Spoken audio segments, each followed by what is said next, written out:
Anong kayong nag-aaway ng sabay kayo?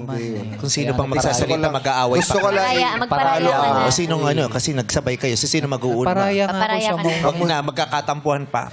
Ako na lang ang magsasalita. Sige, sige. kamusta yung suporta naman ng iyong... Bakit?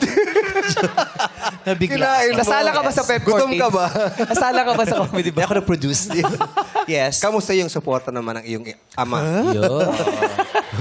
Si papa ko po is very supportive. Whenever there are trainings po na nung first sem namin sa school, hinahatid niyo po ako dun sa mga training namin sa Oval. Pinapanood niyo po ako. Tapos minsan sinasabi niya pa nga po na, "Nak, di ka bagay dyan. Huwag kang mag-ano." Sabi ko pa, chill ka lang. Kaya natin to. Ginaganon ko po siya. Julia, Opo. mapasok din ako. Okay po. Mas lalo ba kayong naging close ang tatay mo? Thank you, Kimi. Opo, sobra po. As in, kapag kunyari po gusto kong bisitahin yung mama ko sa puntod niya, yun nga po, nagja-jogging kami minsan, nagbabay kami. And also yung mga kapatid ko po, mas lalong naging close yung bond po namin.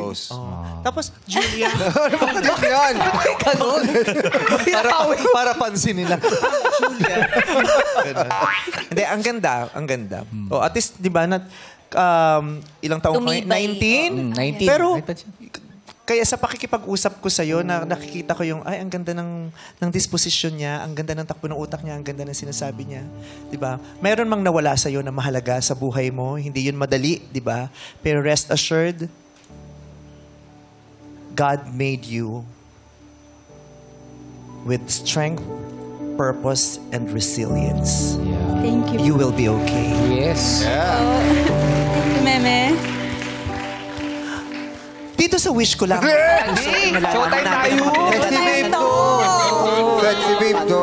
Showtime. Sexy babe. Oh, lapit. Oy, nahiya. Lapit.